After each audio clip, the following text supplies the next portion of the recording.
자, 첫 번째입니다. 네. 어느 때보다도 난이도에 대한 관심이 집중됐던 2024학년도 대학 수학 능력 시험은 결국 불수능으로 결론날 것으로 보인다. 17일 EBS 고교강의 웹사이트 EBSI가 실시한 2024학년도 수능 체감 난이도 설문조사 결과를 보면 응답자 2,763명 중 85.9%는 수능이 어렵다고 답했다. 입니다. 네. 이제 가장 큰 화두가 네. 킬러 문항 배제였어요. 네네. 그런데 네. 킬러 문항에 대한 정의가 네. 좀 달랐던 것 같아요. 정의가 네. 달랐다. 네. 네. 그러니까 평가원 교육부에서 말하는 킬러 문항과 네. 엄마들, 학생들이 느끼는 킬러 문항은 달랐던 것 같아요. 왜냐하면 네. 사교육 카르텔이 나오기 전에 네. 우리가 이미 알고 있던 킬러 문항의 뜻은 네. 너무너무 어려워서 그쵸. 너무너무 어려워서 최상위권 애들만 보고 나머지는 보통 애들은 아예 건너뛰는. 네. 그래서 딱 번호도 알아요. 수학에 뭐 23번, 몇 번. 30번 뭐 네, 이런 네, 식으로 그쵸. 딱 아는 거예요. 네. 그래서 그거는 아예 손도 안 된다. 그리고 그 나머지를 하자. 네. 그러면 또 난이도를 알아야 돼요. 네. 그런 손도 안 되는 문제를 킬러 문항이라고 하고 그 다음에 그래도 상위권으로는 손은 된다. 준킬러 문항이라고 준킬러 해요. 문항. 네. 그럼 예전에는 킬러 문항이 하나 딱 있어요. 네. 그리고 준킬러가 별로 없고 일반 문항이었어요. 네, 네. 그러니까 하나를 없애도 수학은 사실은 뭐 2개 틀려도 1등급 나오거든요.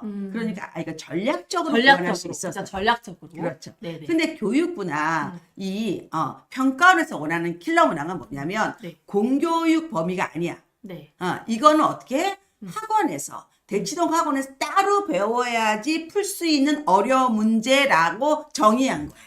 그러니까 아예 정의 개념이 달랐다. 네. 그러니까 동상이몽인 거네요. 네. 일종의. 네, 네. 킬러 문항 동사이는 게 맞아요. 아, 그래서 문제가 네. 이게 조금이라도 대치동의 어느 학원에서 한 거야 같은 거는 다 뺀 거예요. 네. 근데 평가원의 고민은 뭐냐면 수능이 전체가 40%가 정시예요. 네. 이거는 40%. 네. 입시가 입시가. 그러면 정시에서 40%를 뽑는데 네. 또 수시에서 2월 되는 인원도 있거든요. 그쵸. 그럼 뭐 45%, 50%될 수도 있습니다. 네. 그러면 대학에서 만일에 수능이 변별이 없으면 누구를 뽑아요? 그쵸. 큰일 나죠, 그러면. 생기부도 축소돼 있죠. 그쵸. 면접을 보거나 논술 보는 전형도 작죠. 맞아요. 어떻게 뽑아요? 큰일이죠, 사실. 그러니까 당연히 변별이 필요한 거예요. 그래서 네. 기존에 대치동 카르텔과 관계없는 문항 중에서 변별을 주는 거예요. 아. 자, 그럼 이 얘기를 네. 샤론 코치가 그동안 했을까요? 안 했을까요? 사실은 많이 하셨죠. 너무 많이 해드려요. 많이 하셨죠. 절대 쉽지 않을 네. 것이다. 이번 수능 어렵다. 맞아요. 그리고 네. 대치동 카르텔과 관계없이 교육과정에서 정말 어렵게 낼 수 있습니다. 그쵸. 준비하세요라고 했는데 맞아요. 많은 사람들은 수능이 쉬워진데 킬러 문항 없어 이래서 만만하게 본 그러니까 거예요. 되게 심플하게 그렇게 머릿속으로 생각을 하다가 당하니까 네. 요번에 진짜 맞아요. 네. 그랬던 것 같아요. 그래서 기본적으로 올해는 어떻게 네. 되냐면 네. 특징이 뭐냐면 수능 중에서 네. 그래도 상위권이 지원하는 거. 음. 예를 들어서 이제 뭐 언어와 매체, 화법과 작문 이렇게 있습니다. 네. 국어에서. 네. 그럼 여러분은 화법하면 자꾸 문법 생각해요. 그게 아니라 대화법. 대합법. 대화법 이런 거예요. 그러니까 상위권 애들은 언어와 언매. 매체 이 문법을 했거든요. 네네. 근데 국어가 문법이 어렵게 나왔어. 그러니까. 그럼 어떻게 해요? 제가 얘기했죠. 수능은 특히 상대평가는 네. 시험이 어려워. 나만 100점. 나만 100점. 시험이 쉬워. 나도 100점. 이래야 되는 거야. 그러니까. 근데 내가 어려운 거를 선택했어. 네. 그 문제를 맞췄어. 그럼 뭐가 올라가요? 상대평가 기준에 표점이 쭉 올라가는 거죠. 그렇죠. 마찬가지입니다. 자, 수학도요. 자, 미적분, 기하, 확률 같은 게가 있어요. 당연히 미적이 어렵죠. 네. 자, 나는 미적을 선택했어. 근데 미적이 어렵게 나왔어.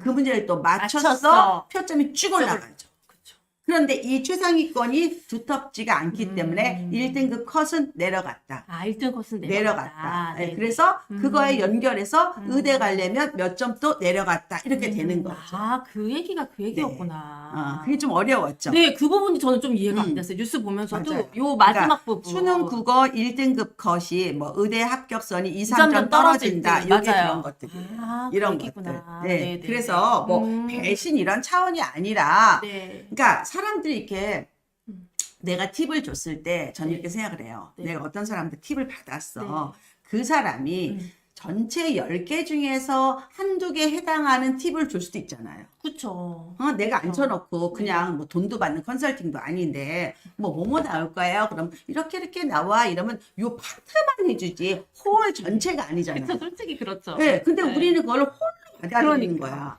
그러니까. 그것만 파. 그러니까. 근데 엄한 데서 나오는 건데 사실은 원래 그런 거거든.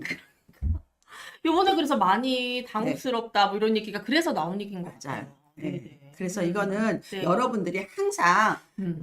그 입장을 바꿔야 돼. 역지사지란 말이 있죠. 역지사지. 네, 내 생각에 하는 게 아니라 네. 그쪽에서 어떻게 볼까? 아니 킬러 문항을 만일에 없앤다면 다 난이도가 쉬운 게 있으면 애들이 네. 다 100점이 막 2,000명, 3,000명 나오면 대학은 어떻게 뽑아? 그게 말이 됩니까? 아마 그렇게 나왔으면 더 난리가 났을걸요? 그러면 더 난리죠. 네. 뭐 어떡하냐. 지금 큰일 저는 났다. 수능 끝나고 네. 오히려 뉴스를 보면요. 평가원을 공격하는 건 많지 않아요. 맞아. 오히려 그냥 심플해요. 그렇죠. 맞아. 심플하더라고요. 네. 네. 오히려. 예전 같으면 난리가 났을 거야. 뭐 뒷달같이. 근데 오히려 평가원 잘했네. 이거 킬러 대치동 연결 안 해도 어려운 문제 낼 날 수 수 있네. 있구나. 이렇게 되는 맞아. 거예요. 좀 그런 의견들이 있더라고요. 네. 댓글 그러니까 보니까. 내가 맞아. 그냥 공부를 못해서 시험을 못 봤으니까 억울하진 않는 거지. 그쵸. 그런 거 아닐까? 우리 그런 거 있잖아요. 사실 그냥 딱 그냥 그러면 딱 단념하잖아요. 그래. 단념. 인정.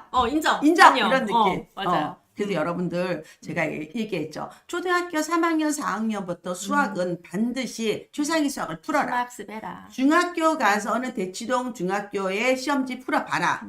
고등학교 가서는 모의고사 성적에 100분의 1 고민해라. 이 세 가지만 알면 되는데 그러니까. 여러분들은 괜히 엄한 데 가서 딴소리 들으니까 내가 속이 답답해 안 답답해?